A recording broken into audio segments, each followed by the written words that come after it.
ഡോക്ടറിലേക്ക് പോവുകയാണ്. Doctor T Rosnara Begum. Doctor, ഇതിപ്പോൾ doctor Haris Chirakkal നടത്തിയത് വൈകാരിക പ്രതികരണമാണ് എന്ന രൂപത്തിലുള്ള പ്രതികരണങ്ങളാണ് ആദ്യമായിട്ട് വന്നത്. അത് സൂപ്രണ്ടിൻ്റെ ഭാഗത്തുനിന്ന് വന്നു, പിന്നീട് ഇപ്പോൾ മെഡിക്കൽ കോളേജ് പ്രിൻസിപ്പലിൻ്റെ ഭാഗത്തുനിന്ന് വന്നു. ഇതൊരു വൈകാരിക പ്രതികരണമല്ല, ഇത് യാഥാർത്ഥ്യമാണ് എന്ന താങ്കളുടേതടക്കമുള്ള പ്രതികരണങ്ങൾ വന്നിട്ടുണ്ട്. ഇപ്പോൾ ഡോക്ടറോട് വിശദീകരണം തേടിയിട്ടുണ്ടോ? ഒരു നടപടി ഉണ്ടാവുകയാണെങ്കിൽ സംഘടന ഏത് രൂപത്തിലായിരിക്കും നിൽക്കുക? അത് ഇന്നലെ തന്നെ നമ്മൾ ക്ലിയറാക്കിയതാണ്. അതായത് ഇത് ഒരു പ്രശ്നം വളരെ നാൾ അതിൻ്റെ പുറകെ നടന്നിട്ട് അതിനൊരു സൊല്യൂഷൻ ഉണ്ടാകാതെ വന്നപ്പോൾ അദ്ദേഹം അത് പുറത്ത് പറഞ്ഞതാണ്. അത് വെറും ഒരു വൈകാരിക പ്രകടനം മാത്രമായി കണക്കിലെടുക്കാൻ ഞങ്ങൾക്ക് കഴിയില്ല.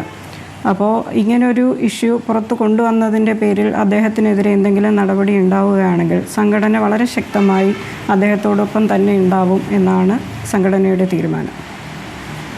ഇത് ഒരു വിഭാഗത്തിൽ മാത്രം ഉണ്ടാകുന്ന പിഴവല്ലല്ലോ, അല്ലെങ്കിൽ അനാസ്ഥയല്ലല്ലോ. ഇപ്പോൾ ഡോക്ടർ ഹാരിസിനെ പോലെ ഇത് സംസാരിക്കാൻ മറ്റു ഡോക്ടർമാർ മടിക്കുന്നത് എന്തുകൊണ്ടാണ്? ഇപ്പോൾ ഈ മെഡിക്കൽ കോളേജ് പ്രിൻസിപ്പലിൻ്റെ പ്രതികരണം വരുമ്പോൾ തന്നെ എങ്ങനെയൊന്നും ശ്രദ്ധയിൽപ്പെട്ടിട്ടില്ല എന്നാണ് അദ്ദേഹം പറയുന്നത്. മാത്രമല്ല, വേറെ ആർക്കും ഒരു പരാതിയില്ലാത്തതും ഡോക്ടർ ഹാരിസിൻ്റെ മാത്രം പരാതിയുമായി അത് അങ്ങനെ ചിത്രീകരിക്കപ്പെടുകയാണ്. യഥാർത്ഥത്തിലൊരു സിസ്റ്റത്തിൻ്റെ ഒരു അനാസ്ഥയുടെ ചിത്രം അദ്ദേഹം പുറത്തേക്ക് പറയുമ്പോൾ എന്തുകൊണ്ടാണ് പുറത്തേക്ക് ആ തരത്തിൽ ഐക്യവുമായി താങ്കളെപ്പോലുള്ളവരുണ്ട്, സംഘടനയുണ്ട് എന്ന് പറയുന്നു, പക്ഷേ മറ്റു ഡോക്ടർമാർ അത് മൂടി വയ്ക്കാൻ ശ്രമിക്കുന്നത് എന്തുകൊണ്ടാണ്? നാണക്കേടുണ്ടാക്കി എന്നാണല്ലോ നേരത്തെ DME പറഞ്ഞത്. അങ്ങനെയല്ല, സിസ്റ്റത്തിനകത്തുള്ള ഒരു പ്രശ്നം മാക്സിമം അതിനകത്ത് തന്നെ ഉള്ള ചർച്ചകളിലൂടെ പരിഹരിക്കുകയും എത്രയും പെട്ടെന്ന് അതിനൊരു സൊല്യൂഷൻ കണ്ടെത്താൻ ശ്രമിക്കുകയുമാണ് ആദ്യമായി എല്ലാവരും ചെയ്യുന്നത്. അപ്പോൾ അങ്ങനെ ചെയ്യുമ്പോൾ അതിൽ ബ്യൂറോക്രസിയുടെ കാലതാമസം വരുമ്പോഴാണ് ആൾക്കാർക്ക് ബുദ്ധിമുട്ടുണ്ടാകുന്നത്. അപ്പോൾ അത് പല തലങ്ങളിൽ, കോളേജുകളിൽ തന്നെ പല തലങ്ങളിൽ കമ്മിറ്റികളുണ്ട്, കമ്മിറ്റികൾ കൂടാറുണ്ട്, മിനിറ്റ് ചെയ്യാറുണ്ട്. ഇത് മുന്നോട്ട് പോകുമ്പോൾ ഓരോ ഫയലുകളും നീങ്ങുന്നത് വളരെ മന്ദഗതിയിലാണ്. അതായത് ഒരു പ്രശ്നത്തിൻ്റെ കാതലായ വിഷയം എന്താണ് എന്നുള്ളത് കൃത്യമായി പ്രയോറിറ്റൈസ് ചെയ്ത് അത്യാവശ്യമുള്ള കാര്യങ്ങൾ അപ്പോൾ തന്നെ ചെയ്തു കൊടുക്കാനുള്ള ഒരു സ്പീഡ് നമ്മുടെ സിസ്റ്റത്തിന് ഇല്ല എന്നുള്ളതാണ് വാസ്തവം.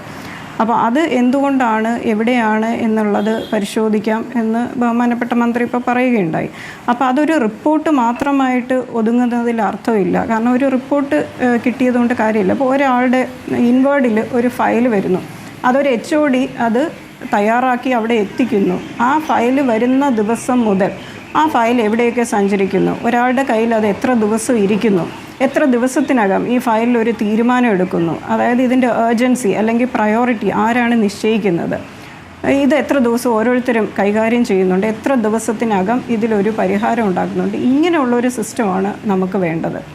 അല്ലാതെ നമ്മൾ ഓരോ ഫയലുകളും വരുമ്പോൾ എല്ലാ ഫയലുകളെയും ഒരേ പ്രയോറിറ്റിയിൽ കാണാൻ കഴിയുകയില്ല. അപ്പോൾ അത് കൃത്യമായി ചെയ്തു കഴിഞ്ഞാൽ തന്നെ ഈ പ്രശ്നത്തിനൊരു പരിഹാരമുണ്ടാവും. അല്ലാതെ ഓരോ കാര്യങ്ങൾക്കും, അതായത് ഒരു യൂണിറ്റ് ചീഫ് അല്ലെങ്കിൽ ഒരു HOD, അതുമല്ലെങ്കിൽ ഒരു സ്ഥാപന മേലധികാരി അവരുടെ ആവശ്യങ്ങൾക്ക് വേണ്ടി ഓരോ ഫയലുകളും നീക്കാൻ വേണ്ടി ഓരോ ദിവസവും അത് ഫോളോ അപ്പ് ചെയ്യുക എന്ന് പറയുന്നത് അത് വളരെ ഫ്രസ്ട്രേറ്റിംഗ് ആണ്. അപ്പോൾ അത് ഹാരിസ് സാറിൻ്റെ മാത്രം വിഷയമല്ല, അത് എല്ലാ ഡിപ്പാർട്ട്മെൻറ്റുകളിലും ഉള്ള ഒരു വിഷയമാണ്. ഓരോ ഫയലിൻ്റെയും പുറകെ ഞങ്ങൾ പോകേണ്ടി വരിക എന്നുള്ളത്. അപ്പോൾ ആ ഒരു ഇഷ്യൂ ആണ് നമുക്കിവിടെ സോൾവ് ചെയ്യാനായിട്ട് അദ്ദേഹം എടുത്തു കാണിക്കുന്നത്. ആ ഇഷ്യൂവിൽ എന്താണ് സൊല്യൂഷൻ എന്നുള്ളതാണ് വർക്കൗട്ട് ചെയ്യേണ്ടത്.